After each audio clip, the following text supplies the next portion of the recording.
Ayo, segera download Quran Tadabbur, tafsir dalam genggaman Anda.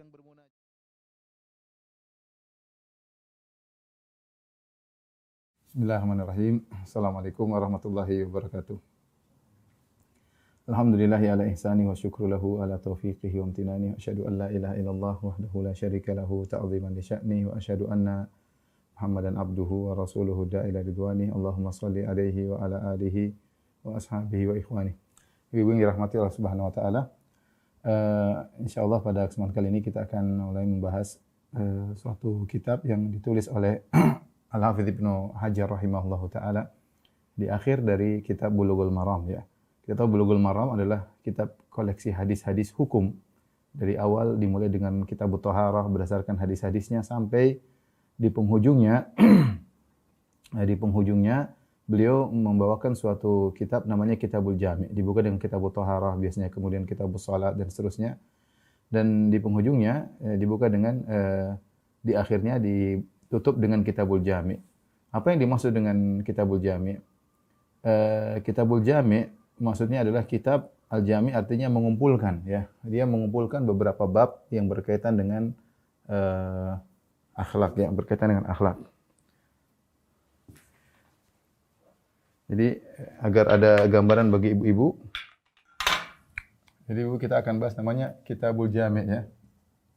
Kitab Al-Jami'. Al-Jami' sendiri artinya adalah yang mengumpulkan,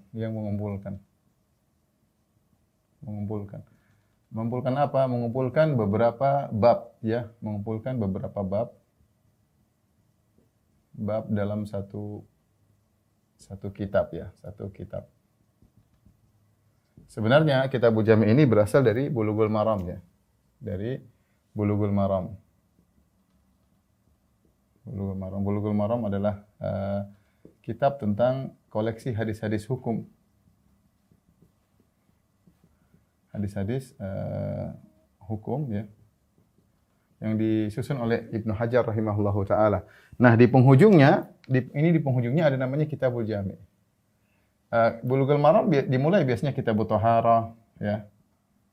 Nanti ada namanya kitab Shalat, tentang salat. Dan seterusnya nanti ada masalah muamalat dan sampai masalah lengkap semuanya di penghujungnya ada Kitabul Jami'. Nah, Kitabul Jami' ini isinya ada 6 bab ya. Dia ada 6 bab. Yang pertama adalah masalah adab ya. Kemudian bab kedua tentang silaturahmi.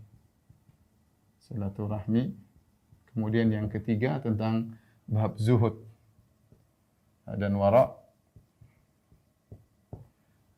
Kemudian yang keempat tentang memperingatkan akhlak yang buruk.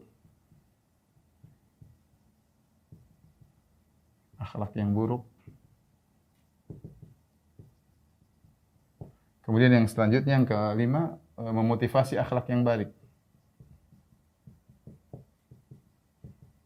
Akhlak yang baik. Yang terakhir baru tentang zikir dan doa. Ya. Inilah 6 bab yang insyaallah akan kita bahas ya. 1 2 4 5 6. Dan kalau kita lihat rata-rata isinya berkaitan dengan akhlak dan amal saleh ya. Kalau kita boleh ringkaskan ini berkaitan tentang apa? Tentang akhlak ya, adab, amal saleh. Jadi dan ini menakjubkan. Kenapa Ibu dirahmati Allah Subhanahu wa taala? Karena ini Kitabul Jami' ini terdapat dalam kitab Bulughul Maram. Yang saya katakan tadi, Bulughul Maram adalah koleksi hadis-hadis hukum. Nah, kenapa Ibnu Hajar rahimahullahu taala memasukkan pembahasan ini di penghujung kitab Bulughul Maram yang merupakan kitab-kitab tentang hadis-hadis hukum. Wallahu a'lam bishawab ya. Sepertinya Al-Imam Ibnu Hajar rahimahullahu taala ingin mengingatkan kepada kita bahwasanya jika Anda sudah menguasai seluruh masalah-masalah fikih dari kitab Thaharah, kemudian kitab Shalat, nanti kitab tentang puasa, tentang haji, tentang muamalah, tentang hudud, tentang masalah-masalah Islami, ya masalah-masalah keislaman yang termaktub dalam buku-buku fikih. Jika engkau sudah menguasai ini semua, maka jangan lupa tentang masalah adab. Ya. Jadi ini isyarat bahwasanya sebagian orang ketika memiliki ilmu yang mumpuni, terkadang mereka lupa dengan adab, bahkan terkadang tertimpa dengan penyakit gurur, ujub, sombong, angkuh dan yang lainnya. Maka Ibnu Hajar ingin memperingatkan bahwasanya ilmu yang kau dapatkan janganlah menjadikan engkau lupa diri, lupa daratan, menjadikan engkau sombong dan angkuh. Maka ingatlah tentang hal-hal ini, belajarlah adab, silaturahmi, zuhud dan wara, hati-hati dengan akhlak yang buruk, lakukanlah akhlak yang baik dan jangan lupa zikir dan doa.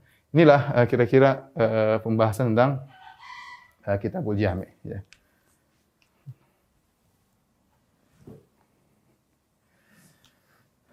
Baik, Ibu yang dirahmati Allah Subhanahu wa taala. Sebelum kita membahas tentang masalah isi dari Kitabul Jami', saya akan bahas tentang keutamaan berakhlak yang mulia, ya. Karena tadi setelah kita ringkas kira-kira Kitabul Jami' isinya adalah tentang adab dan akhlak.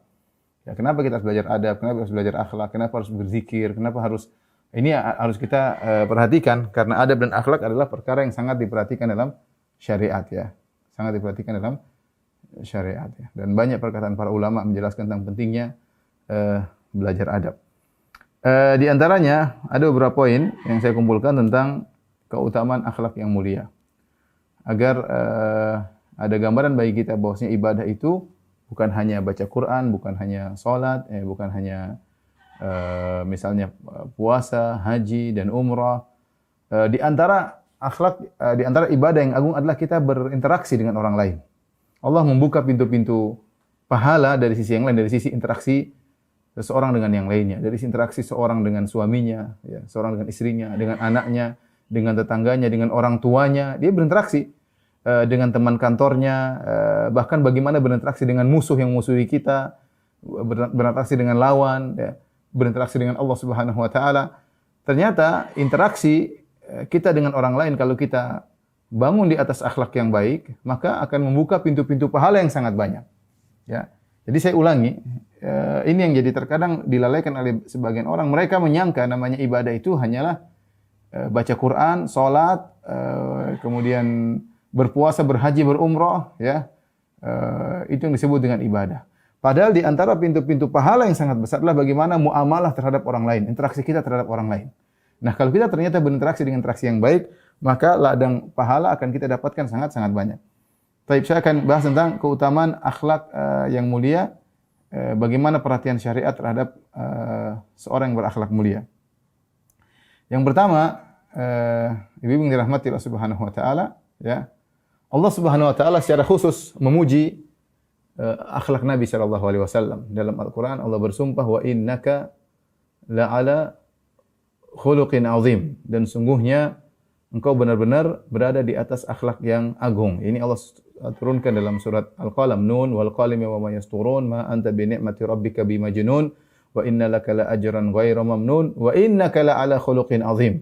Sungguh benar-benar engkau berada di atas akhlak yang agung. Dan ketika Allah Subhanahu wa taala menjelaskan tentang akhlak yang agung Nabi sallallahu alaihi wasallam, dan ini Allah bawakan dalam rangka membantah tuduhan orang-orang kafir terhadap Nabi sallallahu alaihi wasallam, menunjukkan seorang berusaha untuk meniru Nabi sallallahu alaihi wasallam karena Nabi dipuji dari poin ini. Nabi dipuji dalam suatu ayat dengan penekanan yang luar biasa, wa innaka la'ala, kalau kita artikan secara bahasa Indonesia, dan engkau benar-benar sungguh-sungguh Muhammad di atas akhlak yang agung. Ya, di atas akhlak yang agung. Berarti Nabi dipuji dari poin ini. Nah, kalau kita ingin dimuliakan oleh Allah Subhanahu wa taala, maka kita harus mulia dari poin ini, yaitu poin masalah berakhlak yang mulia. Bagaimana kita bisa berakhlak yang mulia? Karena Nabi dipuji dari poin ini. Banyak hal yang dimiliki oleh Nabi sallallahu alaihi wasallam, tapi Allah khususkan satu ayat untuk muji Nabi dari sisi akhlak yang mulia. Jadi ikhwan, ibu-ibu yang dirahmati Allah Subhanahu wa taala, maka seorang berusaha untuk menyempurnakan akhlaknya agar dia mendapat pujian dari Allah Subhanahu wa taala. Yang muji adalah Rabbul Alamin, bukan makhluk. Yang muji adalah Rabbul Alamin. Kemudian di antara keutamaan seorang belajar akhlak yang mulia, Nabi SAW diutus untuk menyempurnakan akhlak. Kata Nabi SAW, wa innama bu'ithtu liutammima makarimal akhlak. Sungguhnya aku diutus untuk menyempurnakan akhlak yang mulia. Ya. Dalam sebagian riwayat, wa innama bu'ithtu liutammima salihal akhlak. Sungguhnya aku diutus untuk menyempurnakan akhlak yang mulia. Kata innama dalam bahasa Arab, innama, kalau kita terjemahkan secara bahasa Indonesia artinya hanyalah, ya. Hanyalah aku diutus untuk menyempurnakan akhlak. Seakan-akan Nabi tidak diutus untuk yang lain. Seakan-akan Nabi tidak diutus untuk yang lain. Nabi diutus untuk banyak perkara. Tetapi ketika Nabi mengatakan, sungguhnya aku ini hanya diutus untuk menyempurnakan akhlak, menunjukkan porsi akhlak mendapat porsi yang besar. Perhatian Nabi terhadap akhlak sangat besar. Dan di sini Nabi mengatakan, aku diutus untuk menyempurnakan akhlak. Sebagai isyarat bahwasanya akhlak sudah ada yang mulia dimiliki oleh kaum Arab jahiliyah. Mereka sudah memiliki akhlak yang baik. Di antara akhlak-akhlak yang buruk, mereka memiliki akhlak yang baik seperti kejujuran, seperti setia kawan, ya, seperti memuliakan tamu. Nah, Nabi diutus untuk semakin menyempurnakan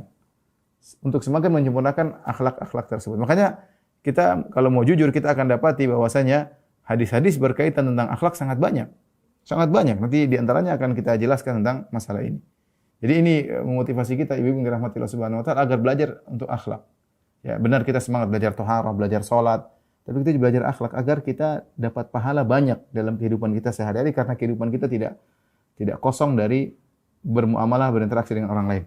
Yang ketiga, di antara pentingnya akhlak adalah akhlak merupakan salah satu faktor terbanyak memasukkan orang dalam surga.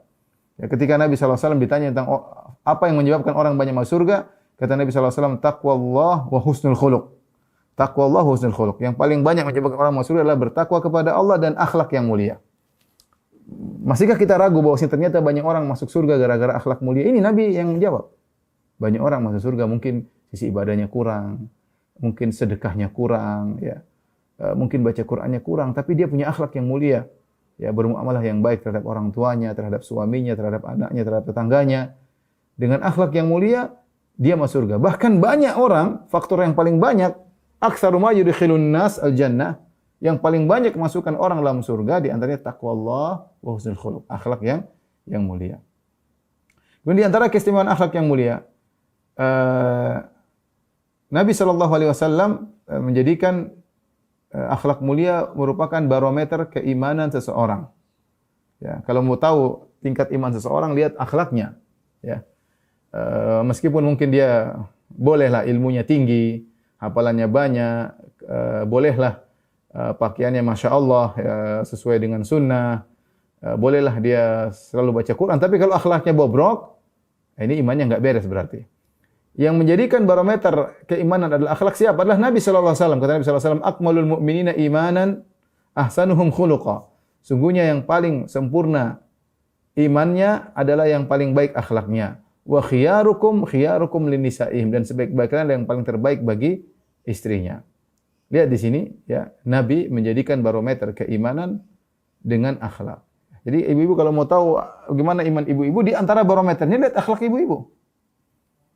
Apakah orang betah ngobrol dengan saya? Apakah suami saya betah dengan saya? Ya. Apakah anak-anak nyaman dengan saya? Apakah anak nyaman dengan saya? Ya ini diperhatikan ya. Kalau ternyata suami nyaman dengan saya, tetangga nyaman, teman-teman juga nyaman, anak juga nyaman, berarti ibu berakhlak mulia. Bisa jadi ini merupakan pertanda ibu memiliki iman yang tinggi ya. Tentu syaratnya dia berakhlak mulia karena Allah Subhanahu wa taala. Kenapa? Karena Nabi yang menjadikan barometer tersebut. Kata Nabi, akmalul mu'minina imanan ahsanuhum khuluqa. Yang paling sempurna imannya adalah yang paling baik akhlaknya, ya.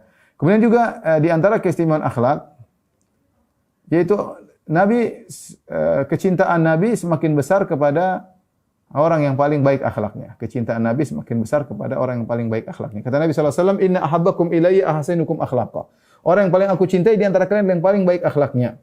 Al-muwatti'una aknafan alladzina ya'lafun wa yu'lafun, yaitu orang-orang yang membentangkan aknafan, yaitu tangannya, alladzina ya'lafun wa yu'lafun, yaitu orang-orang yang mudah bergaul dan mudah untuk diajak bergaul. Orang seperti ini dicintai oleh Allah Subhanahu wa taala, dicintai oleh Nabi sallallahu alaihi wasallam. Saya ulangi.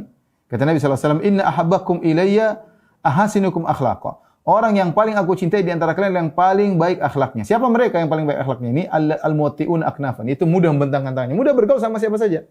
Dia enak ngobrol sama kawannya, dia enak ngobrol sama anak buahnya, sama pembantunya, sama majikannya. Dia bisa membawa diri. Maksudnya orang pandai membawa diri ya. Dimanapun dia berada, orang senang dengan dia. Kalau dia tidak ada, orang merindukan kedatangannya, merindukan kehadirannya. Bukan sebaliknya, kalau dia dimanapun berada mengganggu orang lain, kerjanya nyinyir, kerjanya merendahkan, sombong, angkuh. Kalau dia tidak ada, orang bahagia dengan ketiadaannya. Kalau dia berada, ada orang-orang berharap semoga dia tidak datang. Ini buruk kalau begitu. Tapi makanya Nabi SAW mengatakan, "Inna syarran nasi manzilatan indallahi yaumal qiyamah man wada'ahun nas ittiqa'a fuhsyi." Sungguhnya orang yang paling buruk kedudukannya di sisi Allah pada hari kiamat, orang ditinggalkan oleh manusia kenapa? Takut buruknya mulutnya. Ya, sebagian ibu-ibu seperti itu, mungkin mulutnya ember ya, mulutnya gayung ya, suka nyinyir, suka merendahkan orang lain, suka buka rahasia orang, suka gibah orang lain. Sehingga dia tidak disukai oleh orang, ditinggalin. Setiap ketemu nyinyir, setiap ini singgung. Enggak punya adab dalam menegur, enggak punya adab dalam berbicara, nampak keangkuhannya, orang enggak suka sama dia. Ini orang yang paling buruk kedudukannya di sisi Allah Subhanahu wa taala pada hari kiamat kelak. Mungkin sekarang di dunia kedudukannya tinggi karena dia memiliki harta, mungkin dia, tapi di akhirat dia paling rendah di sisi Allah Subhanahu wa taala. Lihat di sini Rasulullah memberikan perbandingan. Ya. Yang paling dicintai oleh Nabi adalah yang paling berakhlak mulia. Yang ya'lafun wa yu'lafun. Mudah bergaul dan mudah untuk diajak bergaul. Gampang orangnya, mudah, ya. Subhanallah, ibu-ibu, ada sebagian orang, Masya Allah, ya, kita kalau bicara laki-laki, ada sebagian orang mungkin badannya gemuk, beratnya mungkin luar biasa. Tapi kalau kita ngobrol sama dia, kelihatannya ringan banget orang ini. Padahal badannya berat banget. Tapi kalau udah ngobrol sama dia, mulai dia bicara, senyumannya, manisnya, kayak ini orang ringan banget. Hatinya, Masya Allah, tidak ada nampak kesombongan sedikit pun, tidak ada mengangkat dirinya sama sekali. Kita ngobrol sama dia nyaman. Sebaliknya kita ketemu orang kurus kerempeng, tapi kita duduk dekat dia, seakan-akan dia batu yang akan menimpa kita. Batu sebesar gunung akan menimpa kita. Kenapa? Ngomongnya pedis, nyelekit, ceplos-ceplos, menyakiti hati, suka nyinyir, lengkap sudah pada dirinya. Padahal badannya kurus kerempeng. Orang nggak suka sama dia. Yang satunya imannya bagus, dicintai oleh Nabi SAW. Yang satunya akhlaknya buruk, berarti imannya buruk. Kedudukannya sangat buruk di sisi Allah Subhanahu wa taala pada hari kiamat kelak. Oleh karena ketika ada seorang datang ketemu dengan Nabi, orang tersebut melihat karismatik Nabi, ya, sehingga dia gemetar di hadapan Nabi SAW. Mau ngobrol, Nabi mengatakan, "Hawin ala nafsik, tenangkan dirimu. Innama ana fa inni lastu bimalik." Saya bukan raja, enggak usah seperti itu. "Innama ana ibnu imra'atin ta'kulu al-qadid." Aku ini hanyalah seorang putra dari seorang wanita yang tinggal di Mekah yang juga makan al-qadid, daging yang dikeringkan. Seakan-akan Nabi berkata, tenang. Kalau kita bahasa kita, santai aja. Jangan begitu sama saya. Saya ini sama dengan yang lainnya, sama-sama makan ikan asin, gampangannya demikian. Kita sama-sama makan nasi. Ya. Jadi orang senang di samping Nabi sallallahu alaihi wasallam. Orang betah di samping Nabi sallallahu alaihi wasallam. Nah, kita ingin seperti itu. Kalau keberadaan kita membawa berkah, orang senang dengan keberadaan kita, orang rindu berbicara dengan kita. Orang kangen telepon dengan kita. Ya, bukan sebaliknya. Kalau kita datang bikin onar, bikin kacau, kalau ada di grup bikin masalah, ada ibu itu pasti bikin masalah ibu itu. Itu dari mana tinggalnya? Di Brisbane. Waduh, bikin masalah itu. Keluarkan. Jadi jangan sampai kita jadi seperti itu. Dimanapun kita berada, kita bikin kacau. Nah, terkadang kita nggak sadar kalau kita seperti itu. Butuh orang-orang yang nyadarin kita. Mbak, jangan begitu dong, Mbak. Bu, jangan begitu. Hati-hati. Ketika kita suka seperti itu, ya, akhirnya kita menjadi orang terburuk, dijauhi oleh orang-orang kedudukannya paling buruk di sisi Allah Subhanahu wa taala pada hari kiamat, ya. Dan dibenci oleh manusia. Kemudian juga di antara keutamaan akhlak yang mulia adalah orang yang paling berakhlak mulia surganya paling tinggi. Ya, kata Nabi sallallahu alaihi wasallam, "Inna min ahabbikum ilayya wa aqrabikum minni majlisan yaumil qiyamah ahsinukum akhlaq." Orang yang paling aku cintai dan yang paling kedudukannya tinggi dekat denganku, ya, kalau paling dekat dengan Nabi berarti kedudukannya semakin tinggi karena Nabi atas surga yang tertinggi.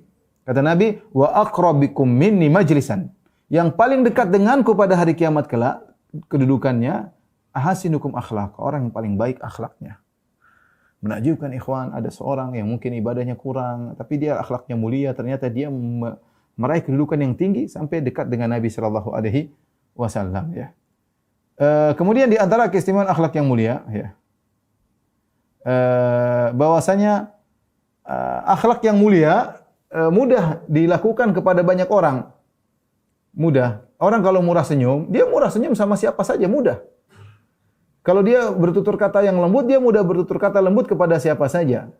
Beda dengan harta, kita kalau berbuat baik kepada orang yang dengan harta, harta terbatas. Maka dalam hadis kata Nabi sallallahu alaihi wasallam, "Innakum lan tasa'un nasa bi amwalikum, walakin yasa'uhum minkum bastul wajhi wa husnul khuluq." Kalian tidak akan bisa meliputi manusia dengan harta kalian. Kita punya duit berapa? Taruh 1 miliar. Kita mau bagi orang berapa sih? Satu orang 1 juta, 1.000 orang doang. Kita mau ke satu orang 500 orang, berarti kita cuma bagi 2.000 orang. Ya. Akan habis duit kita, dan siapa juga mau menyumbang 1 miliar? Kita punya yang 10 juta mau bagi-bagi cepat habis.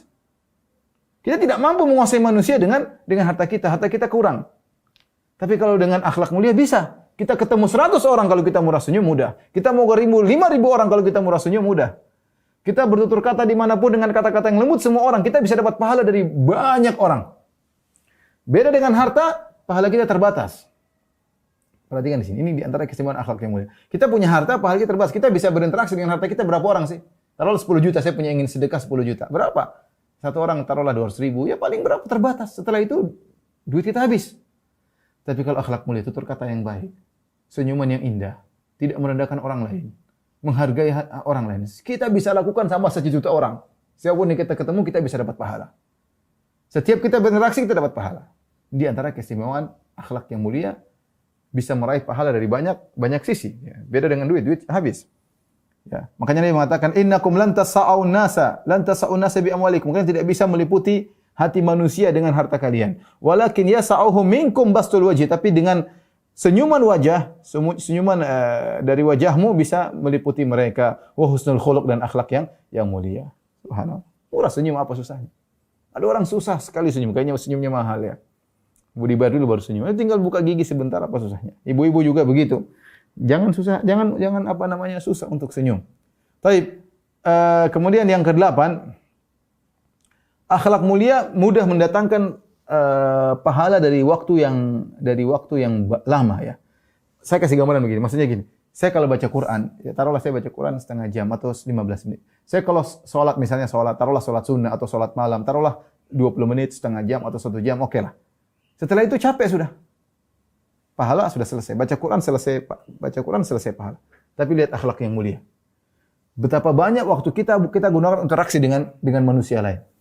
Misalnya seorang lelaki kerja di kantor. Di kantor dia akan berinteraksi dengan siapa? Dengan teman-teman kerjanya, dengan bosnya, dengan office boy, dengan banyak dia interaksi. Kalau ternyata dia punya akhlak yang mulia, selama dia berinteraksi mungkin 2 jam, 3 jam, 8 jam di kantor, pahala ngalir terus. Argo pahala ngalir terus. Kenapa? Dia sudah meraih pahala, dia sudah memiliki akhlak yang mulia. Dan akhlak mulia itu pahalanya, bagaimana cara mendapat pahala dari akhlak mulia? Dengan berinteraksi. Dia berinteraksi dengan orang depan dia, berinteraksi dengan orang yang samping dia, berinteraksi dengan office boy, berinteraksi dengan teman kerjanya, berinteraksi dengan atasannya. Selama 8 jam dia kerja, dia dapat pahala. Ya. Kemudian kalau dia pulang mungkin diantar sama supirnya. Berinteraksi dengan supirnya. Supirnya nungguin, dia mengerti tentang letihnya supirnya. Kalau supirnya saling ditegur dengan baik, ini semua ada pahalanya. Kenapa? Dia berakhlak mulia terhadap supirnya, tidak mengatakan ente brengsek, ente kurang ajar, ente bangsat, ente bego, enggak. Dia jaga lisannya. Karena dia tahu ini manusia. Dia punya hak untuk diinteraksi dengan cara yang baik. Maka selama dia di perjalanan dengan supirnya dapat pahala. Nanti pulang ke rumah ketemu istrinya juga dapat pahala.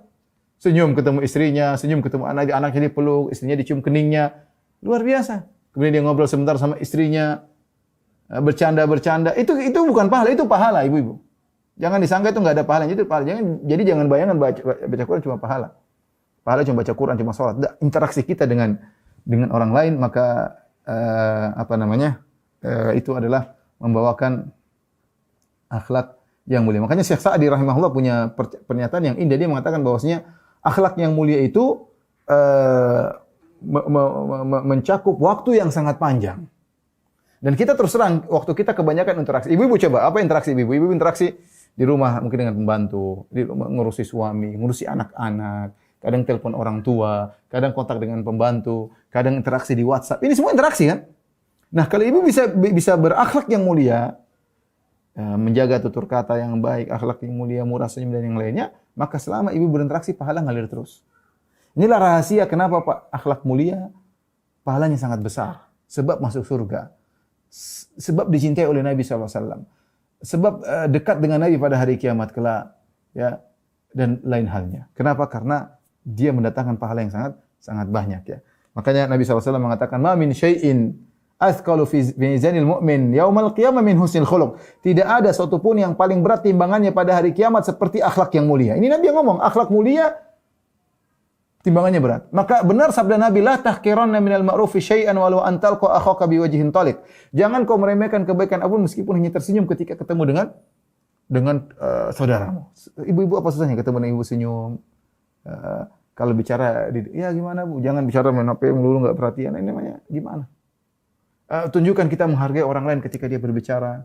Tunjukkan kita tahu bahwasanya kita sehebat apapun kita punya kekurangan, dia punya kekurangan pun dia punya kelebihan yang tidak kita miliki. Menghargai orang penting sekali, menghargai orang lain. Dan ingat sejauh mana anti menghargai orang, anti akan dihargai oleh orang lain. Perhatikan. Sejauh mana anti menghargai orang lain, ini kaidah kehidupan ibu-ibu. Sejauh mana anti menghargai orang lain, anti akan dihargai oleh orang lain. Perhatikan ini. Dalam interaksi, sejauh mana anti berinteraksi menghargai orang lain, anti akan dihargai oleh orang lain. Dan orang paling utama anti interaksi adalah suami anti. Sejauh mana anti menghargai suami, insya Allah suami juga menghargai anti. Ini benar ya. Oleh karenanya akhlak yang mulia sangat penting. Di akhir tentang keutamaan akhlak mulia, Nabi SAW mengkhususkan doa untuk memiliki akhlak yang mulia. Di antaranya doa yang mungkin kita semua sudah hafal, Allahumma ahsanta khalqi fahassin khuluqi atau fahassin khuluqi.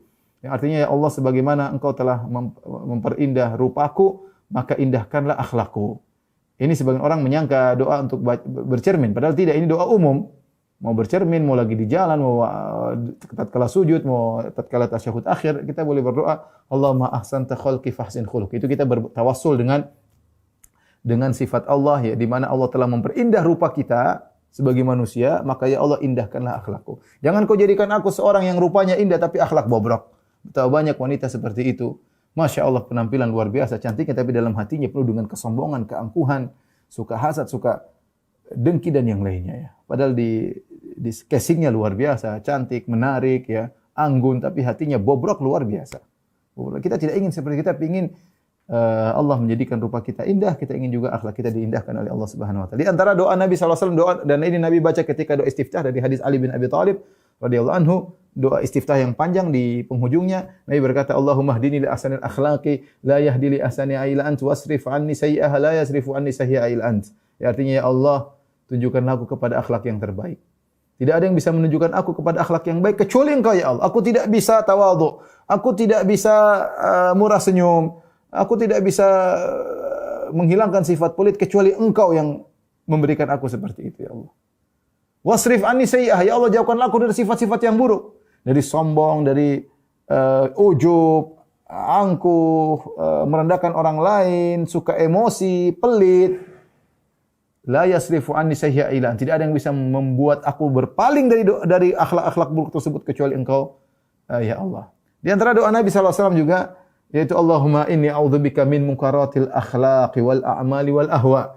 Ya Allah, aku berlindung kepada Engkau dari akhlak yang mungkar, dari amalan yang buruk dan dari hawa nafsu yang buruk ya. Ini keutamaan akhlak yang mulia ya. Dan ini berdampak dalam kehidupan seorang orang akhlak mulia, hatinya tentram ya. Kemudian yang jauh menjadi dekat baginya ya. Musuh terkadang bisa jadi teman ya. Subhanallah. Kita kadang berusaha seorang kita akhlak mulia, kita ngalah dikit aja jadi teman kita ya. Makanya Allah mengatakan idfa billati hiya ahsanus sayyi'ah ya. Kemudian kata Allah fa idzal ladzi bainaka wa bainahu adawatun ka'annahu waliyyun hamim ya. Kalau kau membalas keburukan dengan kebaikan, niscaya tadinya orang itu jadi musuhmu, kemudian menjadi teman yang baik. Kemudian juga dari akhlak yang mulia dijauhkan dari keburukan-keburukan yang banyak. Taib. Tolong dihapus. Kita ringkaskan biar ibu-ibu bisa mengingat ya tentang keutamaan akhlak yang mulia agar kita termotivasi. Karena saya katakan tadi ibu-ibu kita ini hari-hari kita interaksi. Kita interaksi dengan maksudnya ibadah mahdhah, cuma baca Quran sebentar, zikir pagi petang 10 menit 15 menit selesai. Salat subuh 10 menit selesai, zikir setelah itu, zikir pagi petang, setelah itu kita interaksi dengan manusia. Kita dengan suami, dengan anak, dengan teman-teman di grup, dengan penjual, dengan pembeli. Kalau kita berakhlak mulia, ya, pahala jalan terus, ya. Jadi saya akan ringkaskan tidak semua tapi sebagian ya, keutamaan akhlak mulia.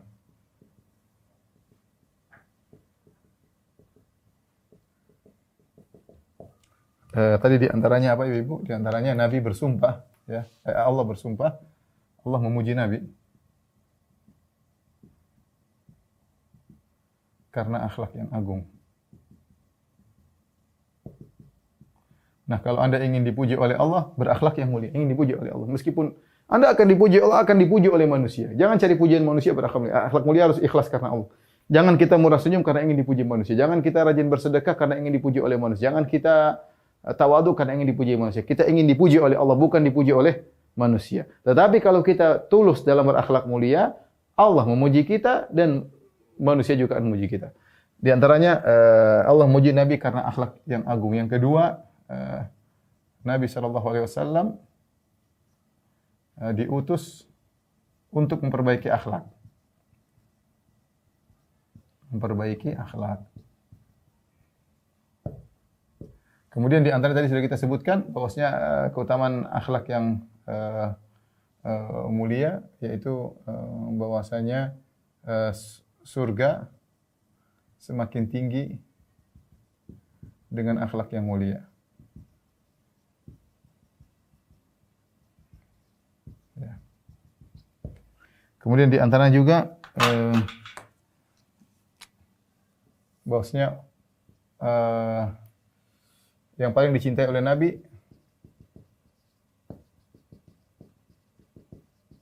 sallallahu alaihi wasallam yang paling mulia akhlaknya.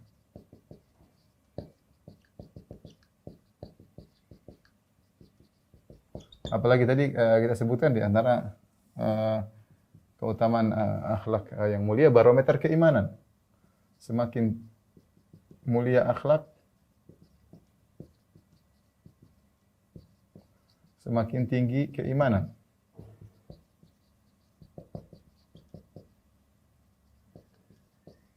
Semakin tinggi keimanan. Tadi kata Nabi sallallahu alaihi wasallam, akmalul mu'minin imanan ahsanum khuluqa. Yang paling mulia imannya, yang paling tinggi keimanannya. Kemudian akhlak mulia antaranya tadi bisa meliputi hati manusia.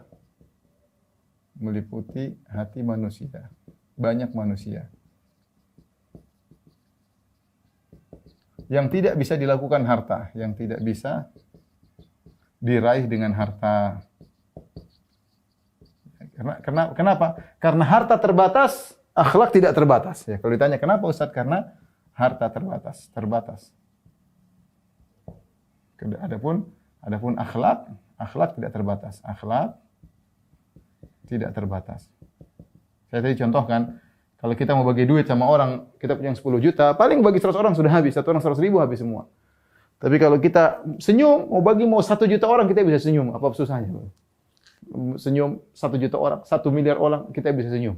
Dan kita bisa mengambil hati mereka, menunjukkan akhlak bisa meliputi hati banyak manusia yang tidak bisa diraih dengan harta. Kemudian di antaranya tadi kita sebutkan bahwasanya potensi dapat pahala sangat besar. Sangat besar. Kenapa ibu-ibu yang dirahmati Allah Subhanahu wa taala? Karena waktu kita untuk interaksi dengan orang lain sangat banyak ya.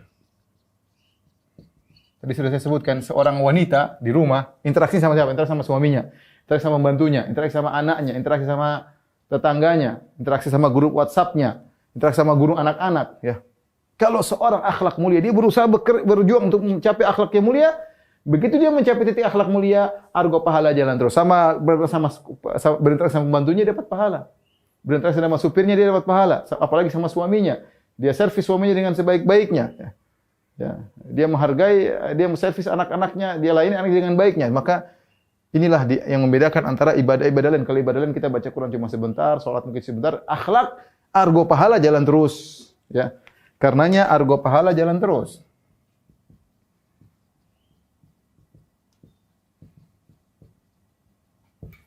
Kemudian di antara keutamaan akhlak mulia adalah banyak doa. Nabi banyak berdoa. Ya.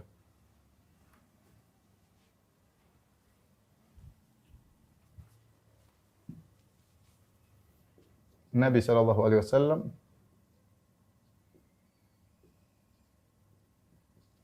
banyak berdoa. Minta akhlak yang mulia, minta dianugerahi akhlak mulia. Yang kedua, minta dilindungi dari akhlak yang buruk.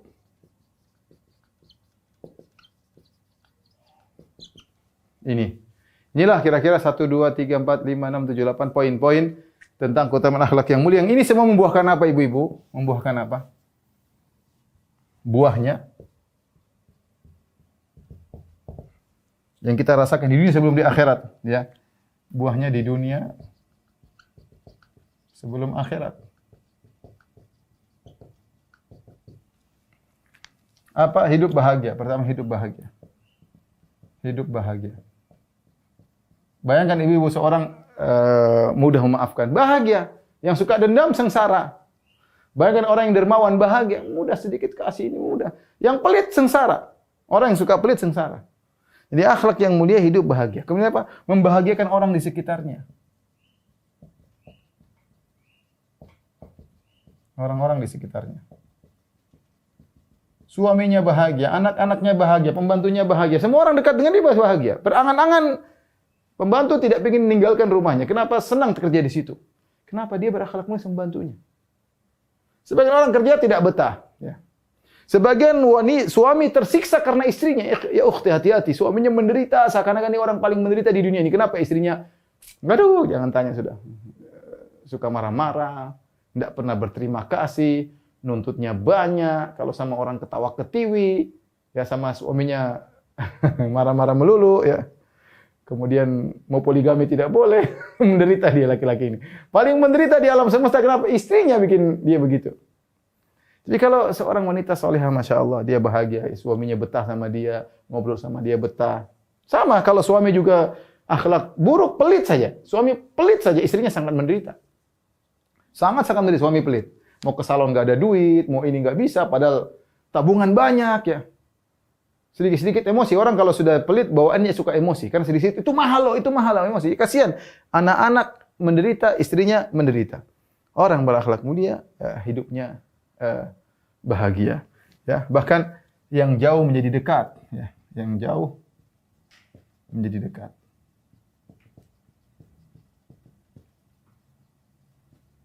Kita belum bicara lagi kalau di akhirat. Ya. Jadi ini di antara hal-hal yang menurut saya penting bagi ibu-ibu ya, untuk kita sama-sama belajar, karena kita sekarang sedang belajar Kitabul Jami, maka kita harus memotivasi diri kita untuk bisa memiliki akhlak yang mulia.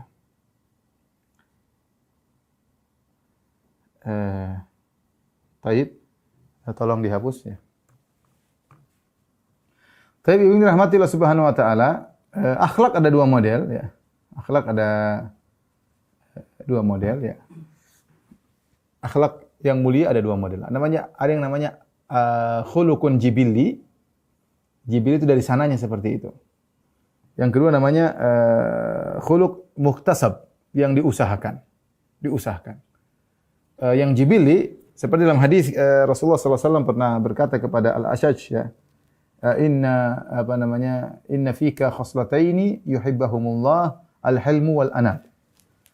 Rasulullah berkata kepada seorang sahabat, engkau memiliki dua perangai yang Allah cintai, yaitu engkau al-hilm wal anad, tidak tergesa-gesa, dan engkau tidak, al-hilm itu tidak segera melampiaskan tapi sabar ya. Engkau memiliki dua sifat ini, perangai yang bagus. Maka dia bertanya,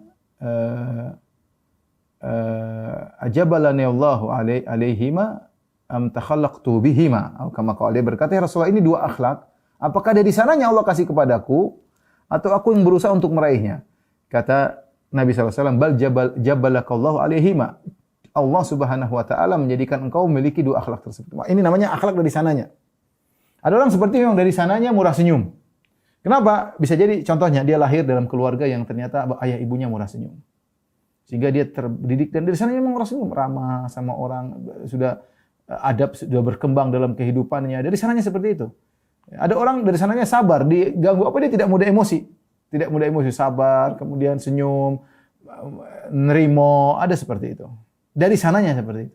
Ada orang misalnya pendiam. Misalnya pendiam memang orang tidak banyak bicara.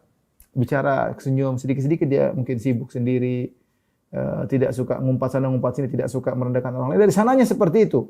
Ya, tadi di antaranya Nabi sebut ada seorang dia mendapatkan karunia akhlak dari sananya, yaitu al-hilmu wal ana, tidak tergesa-gesa, dan al-hilm tidak mudah melampiaskan, tidak mudah marah. Dia selalu menimbang, memberi kesempatan kepada yang lain, beri uzur kepada yang lain. Dan ini kata Nabi, kau dapat akhlak itu dari sananya. Ini yang model pertama. Model akhlak yang kedua, ya, model akhlak yang kedua, ya, adalah khuluqun muktasab. Muktasab itu adalah diusahakan, ya. Oleh karenanya dalam satu hadis Nabi SAW mengatakan, ana zaimun bi baitin fi rabadil jannah liman hassana khuluquhu. Aku menjamin istana di surga bagi orang yang fi a'lal jannah. Ana zaimun bi baitin fi a'lal jannah. Aku menjamin istana di bagian atas surga liman hassana khuluquhu, yang perbaiki akhlaknya, ya, memperbaiki akhlaknya. Baik, kita akan tulis macam-macam akhlak.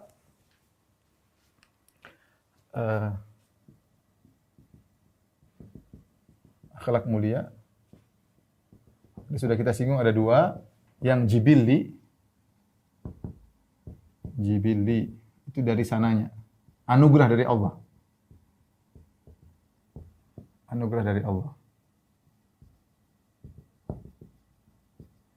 Yang kedua namanya muktasab, khuluqun muktasabun, yaitu diusahakan.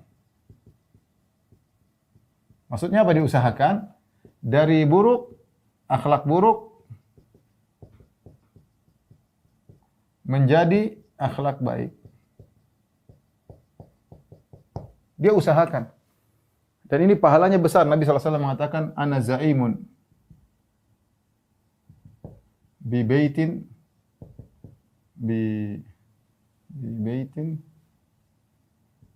fi a'lal jannah liman hassana khuluquhu. Dalam riwayat hasuna khuluquhu. Aku jamin istana di surga bagi orang memperbaiki akhlaknya. Aku jamin istana di atas surga bagi yang memperindah akhlaknya.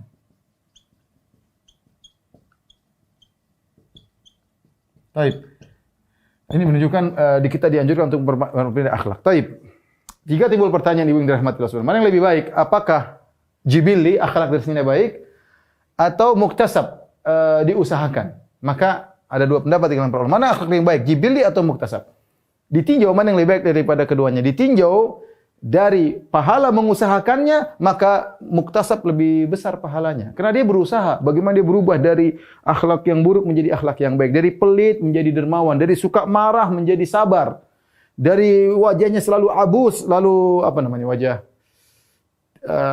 sangar, bisa menjadi wajah yang suka tersenyum, ya. Suka tersenyum. Ini bisa dirubah akhlaknya, bisa. Ya. Dari tadinya sombong jadi tawadhu, bisa. Dia berusaha. Usahanya itu pahalanya besar. Kata Nabi, aku siapkan istana di bagian atas surga bagi orang yang merubah akhlak, memperbaiki akhlaknya. Ya. Jadi akhlak bisa dirubah, perhatikan Ibu. Jangan seorang sombong, dia, saya begitu dari tidak bisa berubah. Gimana tidak bisa berubah? Kalau akhlak tidak bisa dirubah, ngapain Nabi bawakan hadis-hadis tentang keutamaan akhlak mulia? Ya. Sebagian orang, saya memang dari sini begini, kalau ente bisa rubah. Saya orangnya temperamental, orangnya emosional, ya sudah. Saya sumbu pendek, ya panjangkan sumbu, jangan pendekkan sumbumu. Bisa dirubah. Berusaha.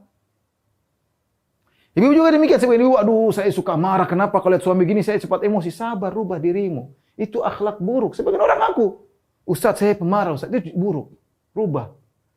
Bahkan sebagian orang bangga dengan dia suka marah-marah. Oh kalau saya temperamen, ente banggakan, ente bahlul banggakan keburukan. Kalau ente suka marah-marah berarti ente jelek, ente rubah. Jangan biarkan sebagian ente pelit, jangan ente bangga-banggain.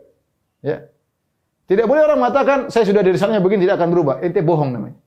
Kalau seorang merasa tidak bisa berubah, percuma Nabi SAW membawakan hadis-hadis yang banyak. Cuma Anda enggak mau berjuang itu saja. Anti tidak mau berjuang untuk merubah diri. Berjuang lawan ego. Ada sebagian istri tidak mudah maafkan kalau sudah bertengkar sama istrinya, suaminya harus minta maaf padahal dia yang salah. Jangan rubah akhlak. Saya belajar minta maaf lebih dahulu daripada suami. Belajar. Wa khairuhum alladhi yabda'u bis salam. Kata Nabi SAW kalau dua orang bertemu, ya, fayuridu hadza wa yuridu hadza. Kalau seorang menghajar saudaranya, boikot-boikotan, tidak mendiamkan, kalau ketemu yaltaqiyan fayuridu hadza wa yuridu hadza. Ketika bertemu satu belok kanan, satu belok kiri, satu ke utara, satu ke selatan.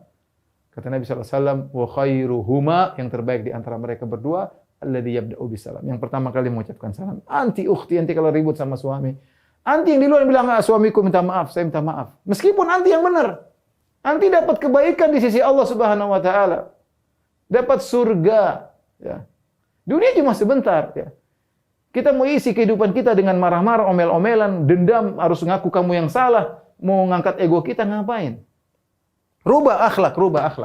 Ada kesempatan, mumpung masih hidup, ada kesempatan. Akhlak paling utama sama suami, sama anak-anak, sama orang tua. Jangan sampai sebaliknya akhlak sama teman-teman, Masya Allah, murah senyum, ibu-ibu, wah, dari HP, WhatsApp jago bermanis-manis kata, tapi kalau sama suami, sama istri, sama anak-anak, kacau balau, kicau beliau, hancur lebur. Ya. Hati-hati akhlak yang mulia. Bisa dirubah. Orang yang bilang saya akhlak tidak bisa dirubah, orang sombong dan angkuh. Bisa dirubah. Jadi saya katakan dari sisi, mana yang lebih baik? Jibilli, enggak di sananya atau muktasab? Dari sisi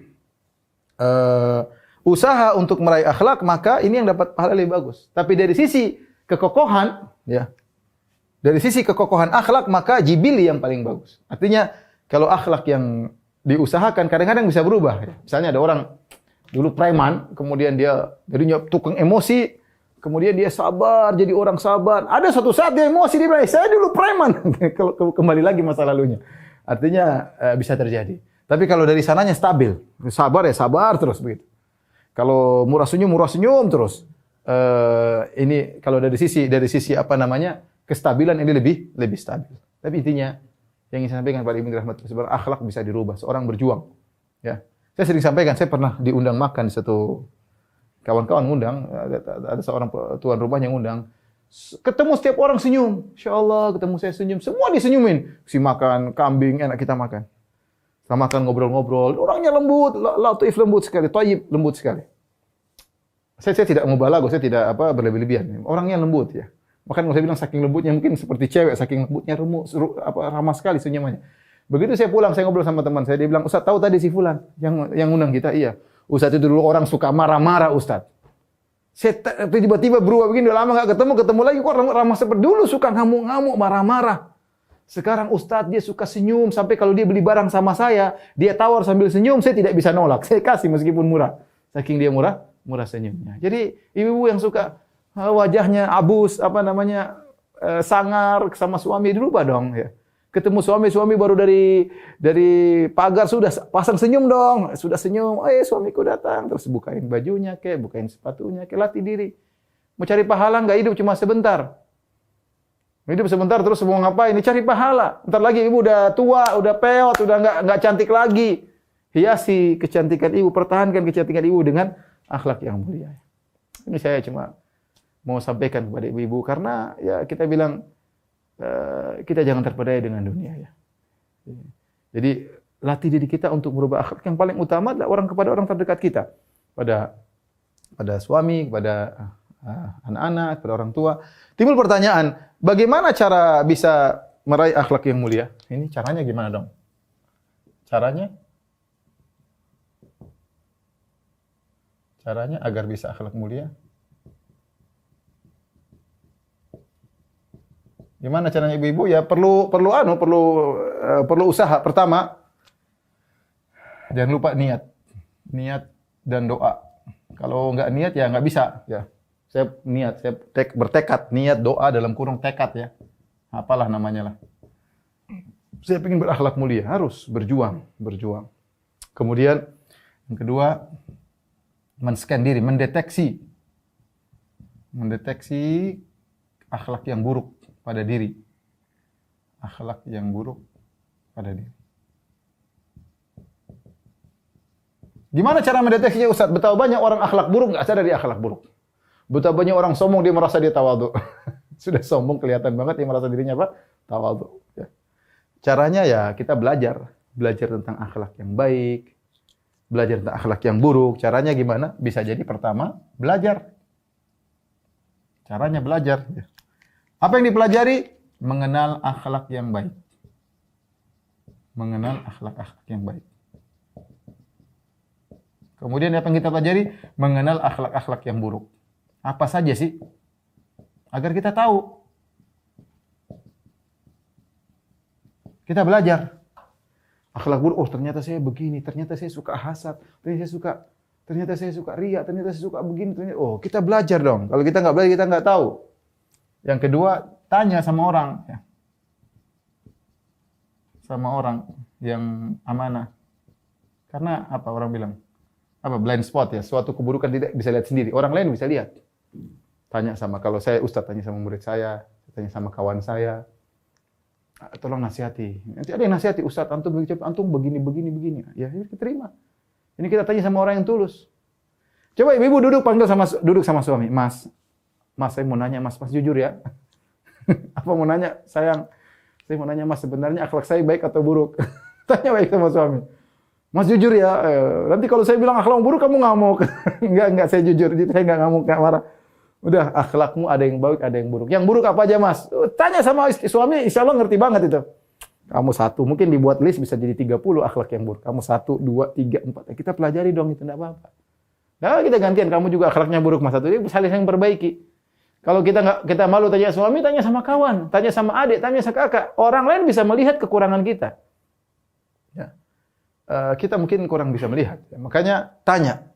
Kalau kita malu nanya, kita belajar. Tapi tadi terkadang kalau kita tidak meneliti dengan baik, maka alat scan kita ini, alat swabnya itu nggak bagus sehingga tidak terdeteksi virus-virus yang ada. Ya. Tapi kalau kita benar-benar meneliti dengan baik, kita akan tahu apa saja kekurangan-kekurangan yang kita miliki. Jadi inilah ibu yang dirahmati Allah Subhanahu Wa Taala. Mukaddimah yang saya sampaikan tentang masalah Kitabul Jami. Karena dalam Kitabul Jami kita akan belajar adab, belajar akhlak. Kita sama-sama ingin akhlak yang baik. Kita sama-sama ingin dekat dengan Nabi sallallahu alaihi wasallam. Nabi sallallahu alaihi wasallam mengatakan, "Aqrabukum minni majlisan yaumal qiyamah ahasinukum akhlaq." Orang yang paling dekat denganku yang paling akhlaknya paling baik. Sudahkah akhlak kita baik kepada istri kita? Sudahkah akhlak kita baik kepada anak-anak kita? Sudahkah akhlak kita baik terhadap orang tua kita, kepada kakak adik kita? Ingin dekat dengan Nabi, perbaiki akhlak. Anti ingin dekat dengan Nabi, perbaiki akhlak sama suami. Kalau anti ternyata akhlaknya buruk, jauh dari Nabi sallallahu alaihi wasallam. Jauh. Hidup cuma sementara, perbaiki diri. Isi kehidupan dengan waktu dengan yang bermanfaat. Di antaranya kita akan belajar tentang akhlak dari insyaallah buku Kitabul Jami. Baik, demikian saja ibu-ibu kajian kita di Ibu Resben. Insyaallah kita lanjutkan pada kesempatan yang lain. Kurang lebihnya saya mohon maaf. Kita lanjutkan insyaallah pada syarah Kitabul Jami. Ibu kalau punya Kitabul Bulughul Maram bisa bawa Bulughul Maram di jilid terakhir atau bagian terakhir itu tentang hadis-hadis berkaitan dengan akhlak, akan kita bahas insyaallah satu hadis demi hadis ya. Wallahu ta'ala bisawab. Subhanakallah bihamdik asyhadu an la ilaha illa anta astaghfiruka wa atubu ilaik. Assalamualaikum warahmatullahi wabarakatuh.